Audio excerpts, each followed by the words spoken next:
Well, hello, everybody. Welcome to another bonus episode of the Missing Wolves post-game podcast live stream thing.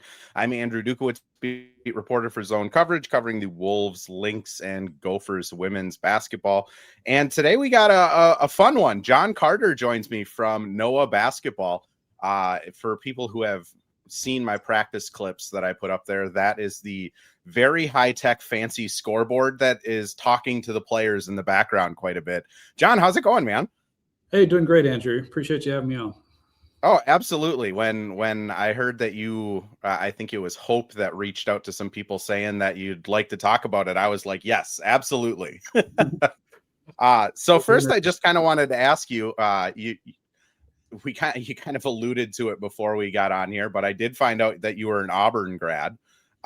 Who's kind of your favorite Auburn basketball player? Because there's not a ton of them. I'll phrase it that way. Yeah, I mean, listen, of course, I'm an Auburn guy, so I think there's more than probably you do. But, I tend to love the older players. I'm an older guy. I mean, how can you not be an Auburn fan and not love Charles Barkley? And, he's the guy I always tell people all the time, the guy that can get away with anything. He can say anything and get away with it, where I would probably get just absolutely chastised if I said some of the things that he says. But he's just a guy. But I love Barkley, and then a couple of guys that I really love. They were there when I was a student, and you may not. I know you'll remember Chuck Person, the rifleman. What a shooter and competitor. And then a guy named Chris Morris was someone I was a real fan of. And if you look up Chris, he has some incredible dunks and played in the NBA for 12, 14 years, something like that. So that's probably my top three. Okay. Chuck Person, he had a long career too. I mean, he was. Oh yeah, Chuck played for the Pacers. You remember some of those crazy Larry Bird, Chuck Person battles? They had some good ones back in the day. But no, Chuck is incredible. I've worked with him a little bit when he was an assistant at Auburn, and Chuck could stand at nearly half court and shoot and make shots without bending his knees. Almost, I've just never seen anybody quite like him. I think that's. Since I've gotten into NBA journalism, I think that's been one of the most shocking things, is that these guys really don't miss. Yeah, when they're practicing, they just it's just crazy. Guys like that have just done it for so long, and and maybe we'll get into that here, but they figured out the science of shooting. Some of them without knowing it, some of them with knowing it. Well, and you mentioned the science of shooting. You went to Auburn, engineer grad. Was your thought process always to get like an engineering degree and going into something basketball related, or what? Yeah, engineering. I never had any idea that I would be able to do basketball related stuff. That's for sure. I got an engineering degree to be able to make a living.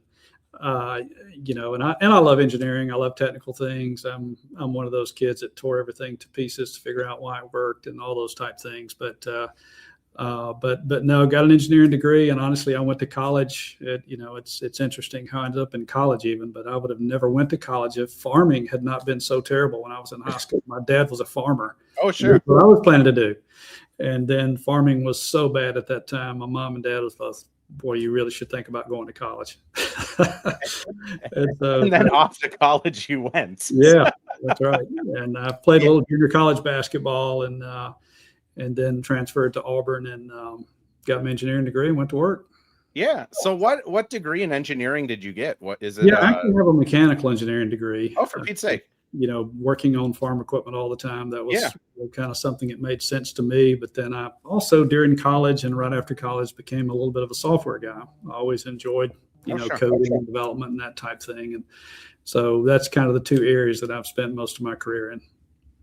So how did the engineering eventually overlap with kind of the shooting science? I'll just paraphrase that, or I'll set you up with that. Is like, I went to school to be a nurse, and my first 11 years in the workforce was as a nurse, and then just somehow it overlapped, and now I'm doing this. But engineering, I feel like, is just about as big of a leap as healthcare to basketball. Well, here's the thing, and what I tell people all the time, and I've heard our CTO say this as well, is, these elite athletes, these basketball players, they're mathematicians themselves. They don't necessarily realize it, they have to continue. Their brain has to calculate how fast I need to accelerate here, how I need to do this to miss this, to place this pass perfectly.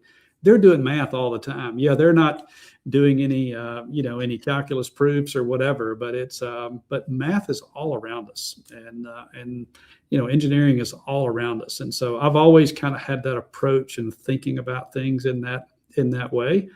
And I've also just loved basketball. I played and coached basketball up until, I was probably 40.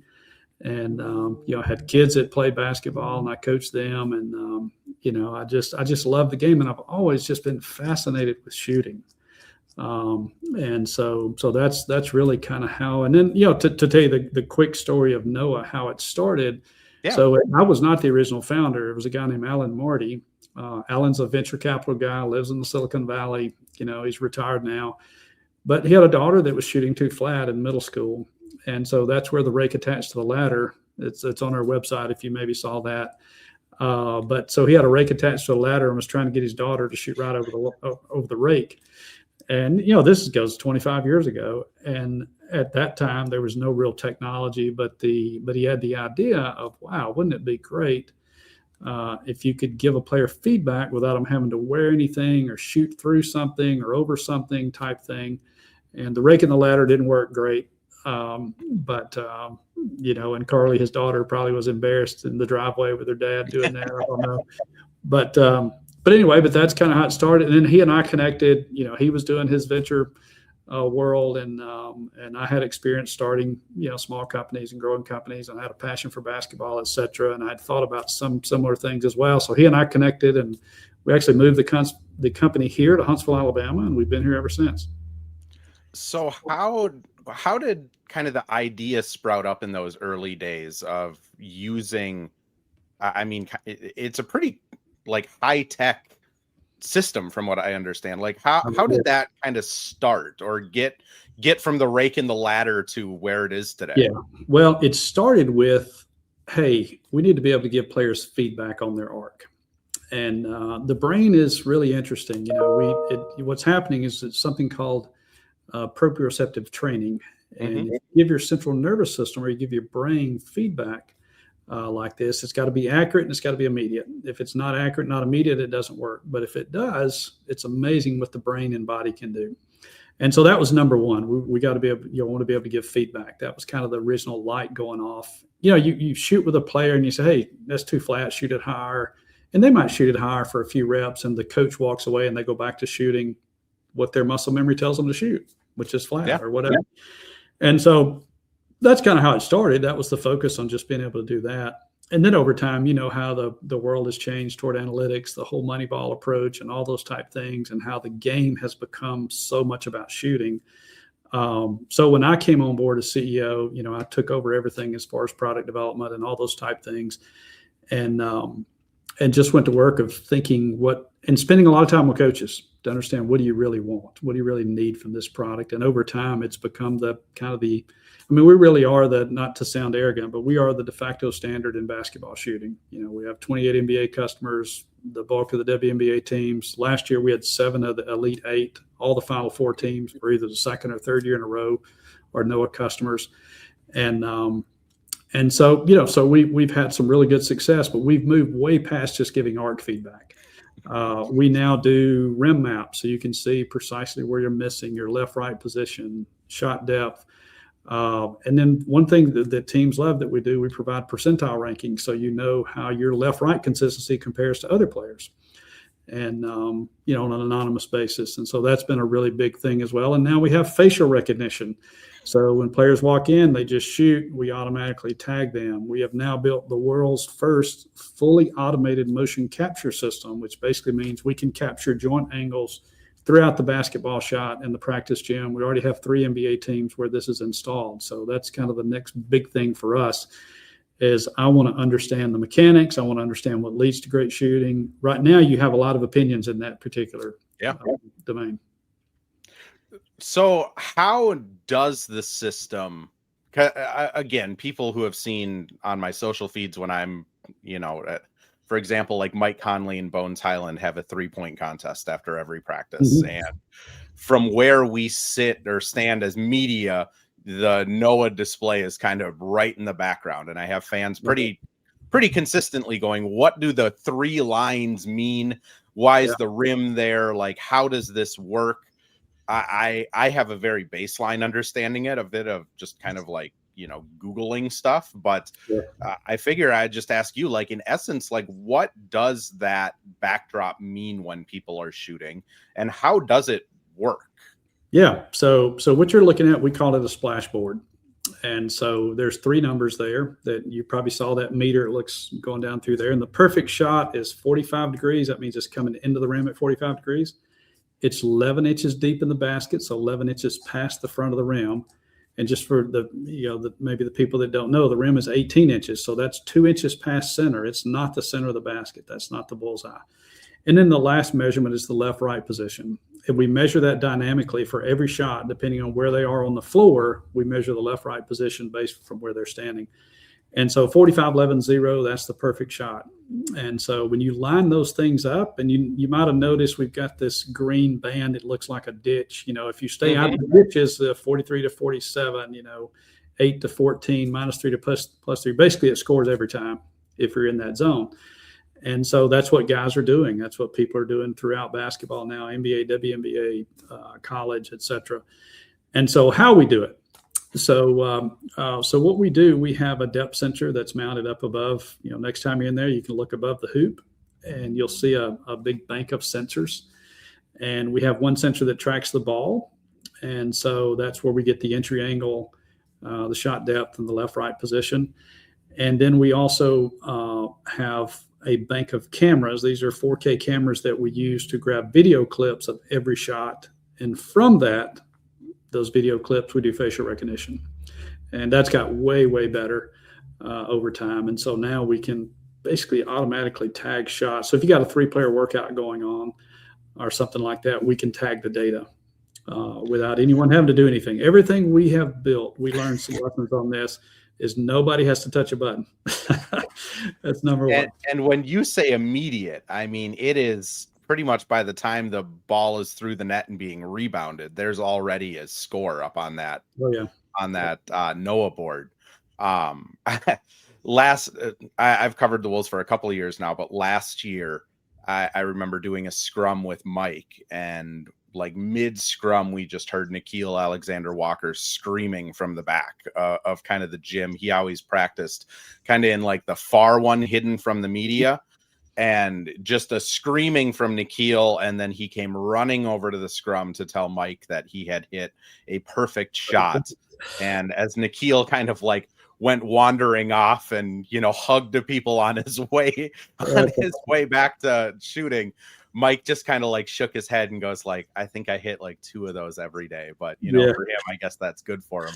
Like, how hard is it for an athlete to hit? I would say it's you would have thought he hit like his significant other gave birth or something with how he reacted. I love that. That does my heart good. That's cool.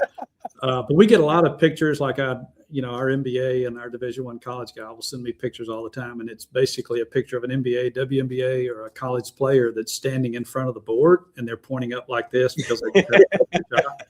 And we love getting those. But yeah, it's kind of a cool thing to get a perfect shot. So basically, what that means, so Andrew, what we do, we round it. So that means the arc had to be between 44.5 and 45.5. The depth had to be between 10.5 and 11.5, and -0.5 and +0.5 inches. It's really hard to get. I would say, a really good shooter, like someone like Mike, he'd probably get on a good workout, he would get several, I would guess 2 to 5.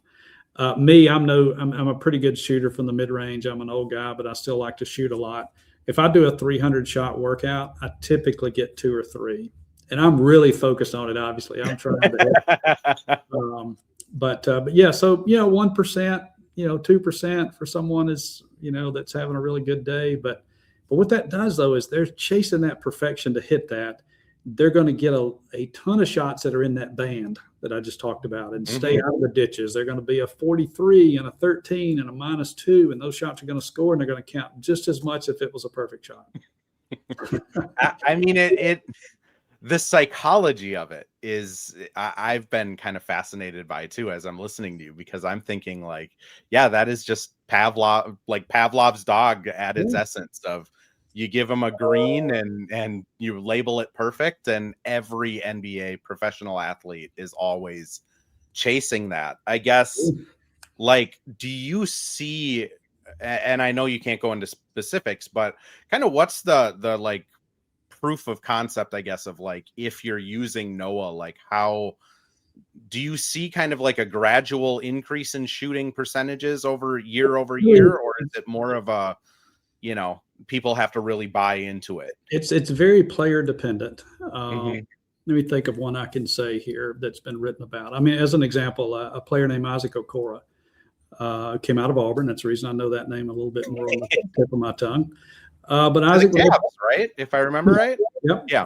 And he was a flat ball shooter, coming out of Auburn, but he still had good mechanics and all those type things. Great defender, and basically there was a couple of stories in the local papers in Cleveland about his growth, and basically he went like 32 to 34 to 36 to 30. He just continued to improve each year as he raised his arc and built consistency around that. And of course, as he got more comfortable playing in NBA games and the speed of the game, all those things come into play.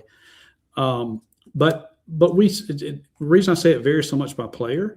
So for example, let's say someone like him that was a flat shooter. My experience has been the flat shooters are a little harder to change because they've just shot millions of shots at that flat trajectory. And so when you think about the shoulder position now, it just feels tighter. I've got to go up. I got to get my release point up higher.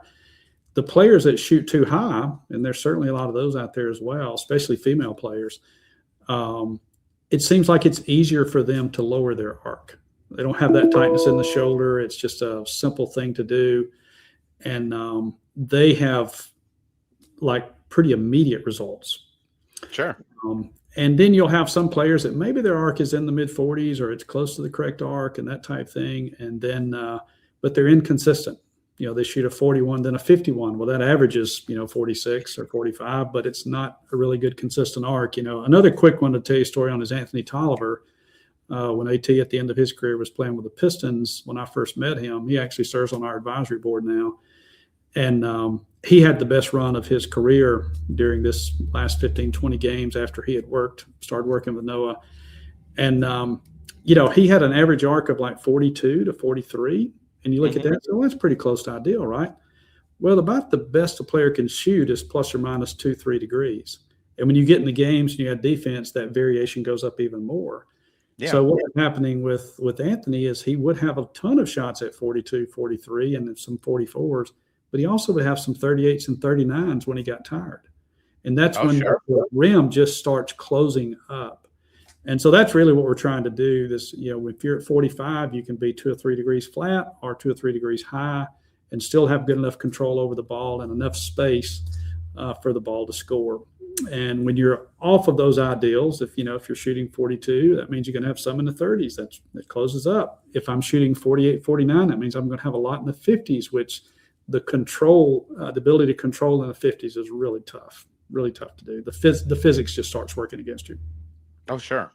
So when you mentioned that it's easier for players to go from like a high arc to a more perfect one, does that relate to like height at all or anything like that? Or have you found through your studies that it's just however people are kind of trained to shoot, that's just how they shoot? No, there's definitely a connection between height and trajectory. Now here's as a rule of thumb, tall players shoot flatter.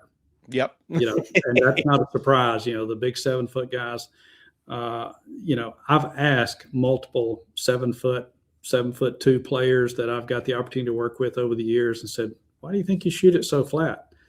And I can remember a particular player telling me, I feel like I can just push it right over in the basket. Oh, yeah. And, and if you think about it from their standpoint, they're a foot taller than me. It does look a lot different. So it's about their view of the rim. Now, also, as you go to the other extreme, we've done a lot of testing, especially early on, 20 years ago, of a bunch of kids. What do you think kids do? They all shoot it in the 50s because their brain is telling them, man, I've really got to get that ball up there high for it to score. And so they do the opposite. So, we have seen, especially you take a 5-foot female player, they might shoot 52, 53 degrees.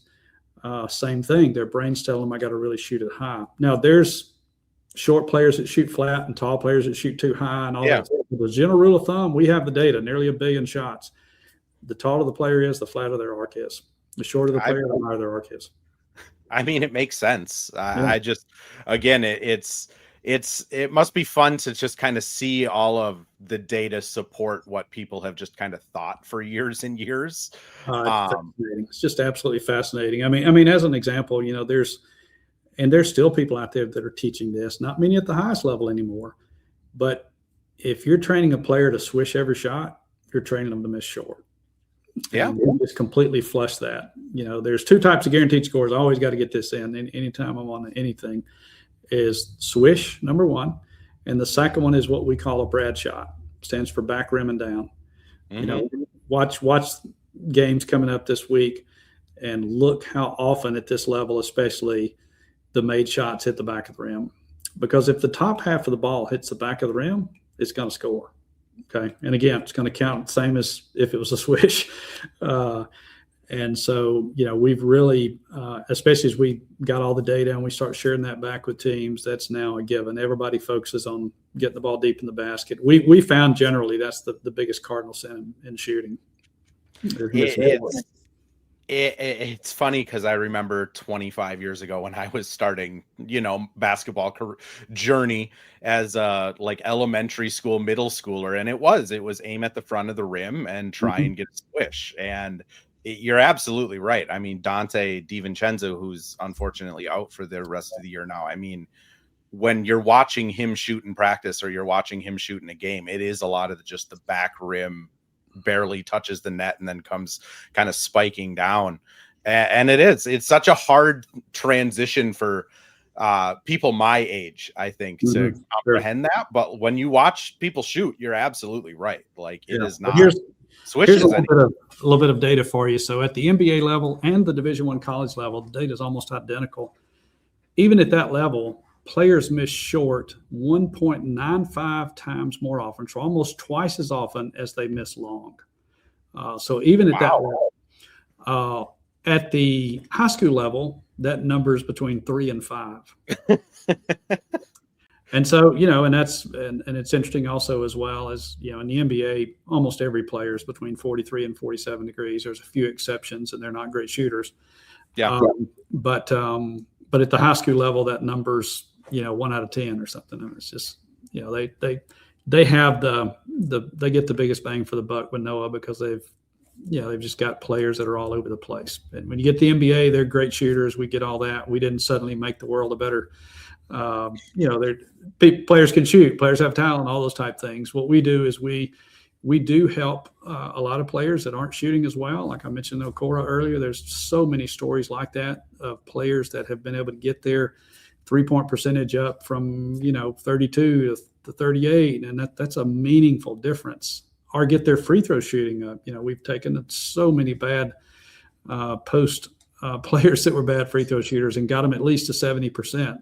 So it's a more serviceable percentage. But that's what's fun for us is watching that light go off and watching the player really get it and put in the work and get the results. Absolutely. I didn't have it on our outline. So pulling back the curtain a little bit, I'm surprising John with this one. So I apologize ahead of time, but any work or studies that you guys have done on like bank shots or off the backboard type of research, or is that I personally have not in the shooting world? Yeah. Well, let's talk about that for a second. Because there's, I love looking at every piece of shooting, and the bank shot's a really good shot. I think teams are losing a few points by not using it more. Mm-hmm. There is a professor named Dr. Larry Silverberg at North Carolina State. He and an associate have done some really good research around, and we've worked with them over the years. Great guys, smart guys, and they actually not only did a paper on bank shots, but they also invented a product on. Really? And hasn't really just kind of used it in their place for testing and all this type stuff. But we have one installed here at our gym just for the heck of it. But basically what they found is, as you know, the short wing shot, that's the one shot that people do tend to use the bank shot. Mm-hmm. And the data in his study shows clearly there's a significant increase.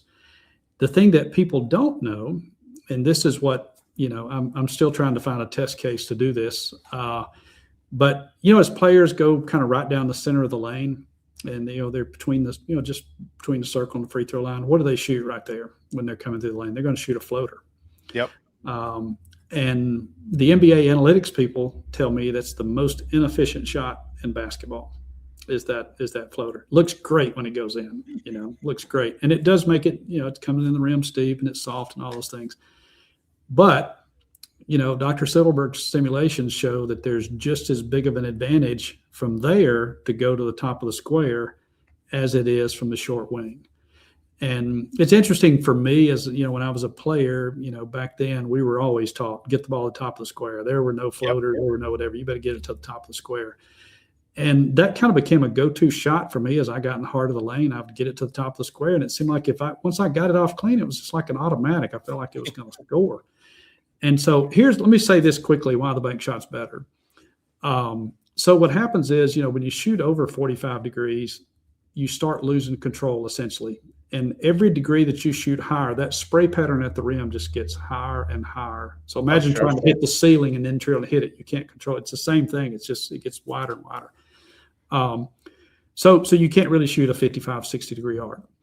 When you shoot a bank shot, what happens is you hit that point on the square, the backboard deadens the ball and it comes into the rim at a steeper angle.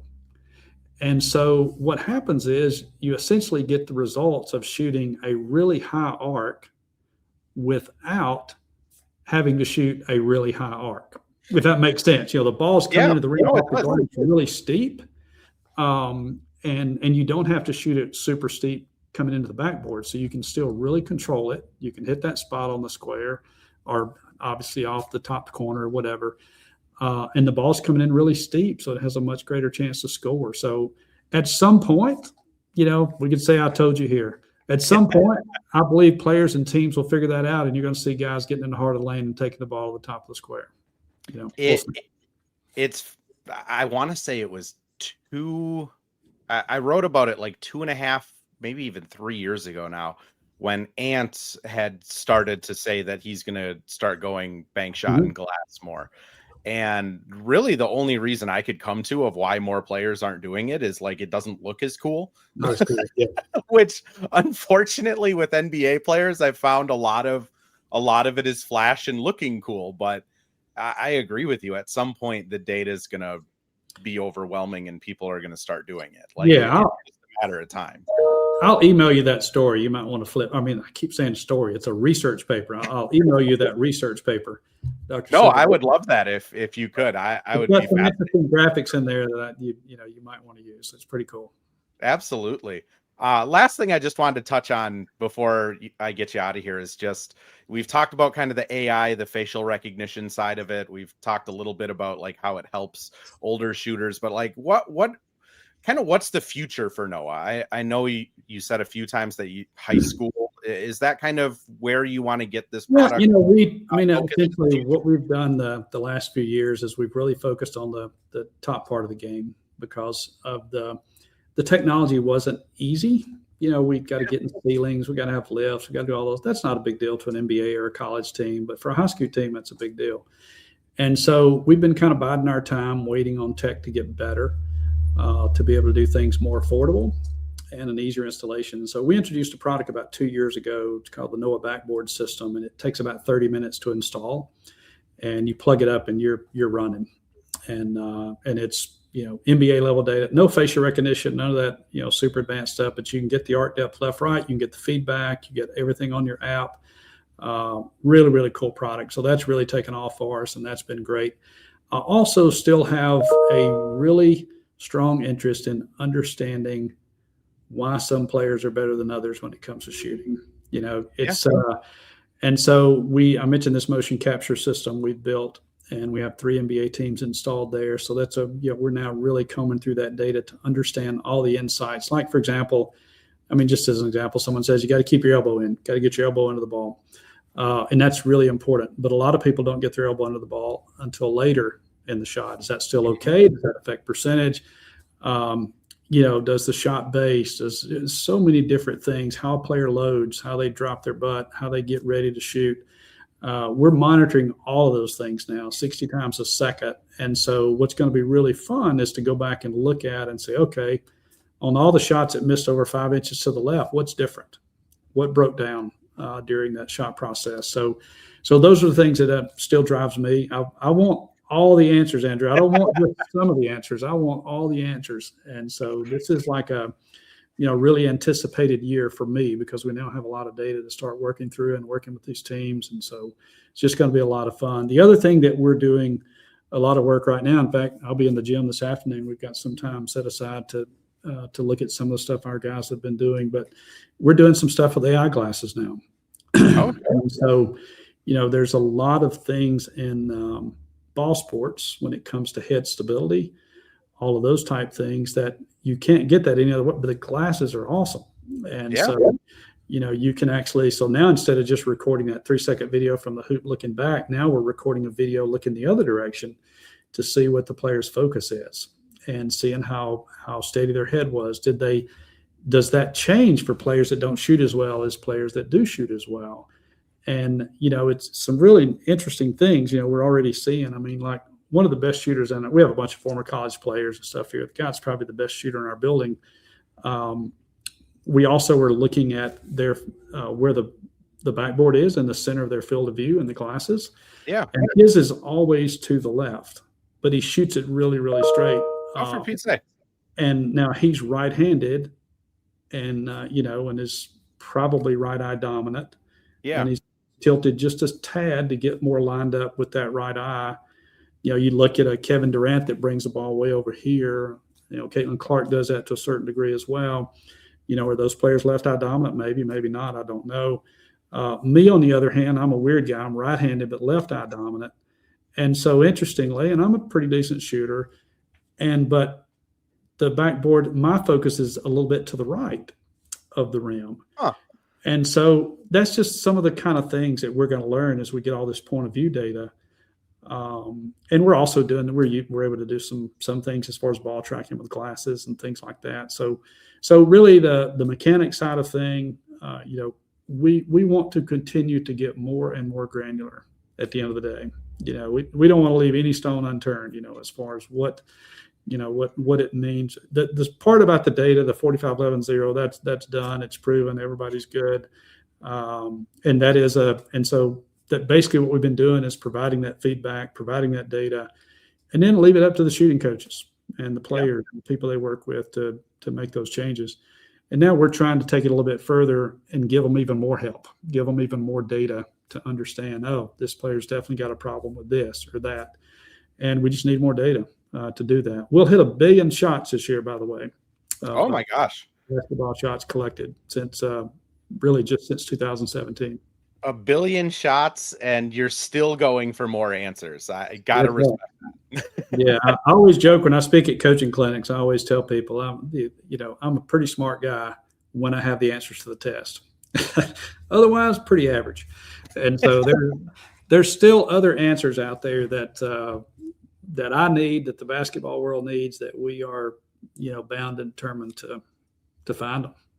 I mean, I can't wait. The AI glasses part of it is really interesting to me, of seeing where people focus when they're shooting. Because again, like when I was taught how to shoot 25 years ago, it was always front of the rim. You look at one of the little basket hooks and you try and hoist it up above that. And how it has changed, and the data that you're going to get from, like, I even imagine, like, generationally, you're going to start seeing differences in data of, like, where people are looking based off of age, which fascinating. I could talk about it all day, but John, I know you're busy. I want to thank you so much for coming on. For people that want to find out more information about NOAA, where could they go to find out more information? Yeah, the best place is go to our website. It's just noaabasketball.com. So go there, join one of our webinars, fill out a website inquiry. It'll get routed to the right sales guy, and they'll get in touch with you. But no, check it out. Go to the Science of Shooting tab. It'll have some of the details of the stuff we talked about here today if someone's interested. And one last shout out for Anthony Tolliver, a 2-time Timberwolf. There's quite a few of them out there, but gotta show him some love for coming back to Minnesota towards the end of his career. John, again, thank you so much. For everyone that tuned in, I appreciate all of you. I will be back after game 2 of the Spurs to do another post-game live stream. But John, thank you again. I appreciate it. Yep. Thanks, Andrew.